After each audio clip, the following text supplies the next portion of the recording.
આ વખતે જનતા સ્વૈચ્છિક પરિવર્તનના મૂડમાં છે. લોકોને પાયાની સુવિધાઓ મળતી નથી. એના હિસાબે માણસો હવે ભરપૂર થાકી ગયા છે. 25 વર્ષના અડીખમ શાસનમાં જો તમારે ભાજપને ગલીએ ગલીએ મત માગવા જવું પડે અને પ્રજાનો જાકારો મળતો હોય તો આનાથી એવું સાબિત થાય છે કે પ્રજા હવે પરિવર્તનના માહોલમાં છે. પરિવર્તનમાં કઈ પાર્ટીને હવે લોકો ચૂંટશે એવું લાગે છે તમને? આ વખતે પરિવર્તનમાં એવું દેખાય છે કે માણસો ભાજપને તો મત નહીં જ આપે, પણ એવું લાગે છે કે આ વખતે માણસો સત્તા પરિવર્તન કરીને મે બી કોંગ્રેસ બાજુ પોતાનો નિરાધાર આપે મત.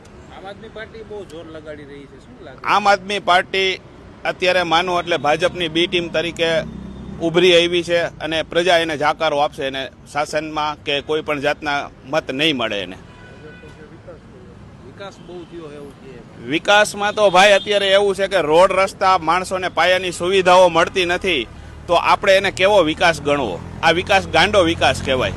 માણસોને અત્યારે સિલિન્ડર નથી મળતું. આ મોટા મોટા નેતાઓ અહીંયા આવીને વાતો કરી જાય છે કે રોજગારીની આપણે આટલી આપશું, પણ એવું કોઈ વસ્તુ બનતી નથી. એના હિસાબે માણસો હવે ભાજપથી ત્રાહિમામ થઈ ગયા છે અને આ વખતે ચોક્કસ પરિવર્તન આવશે.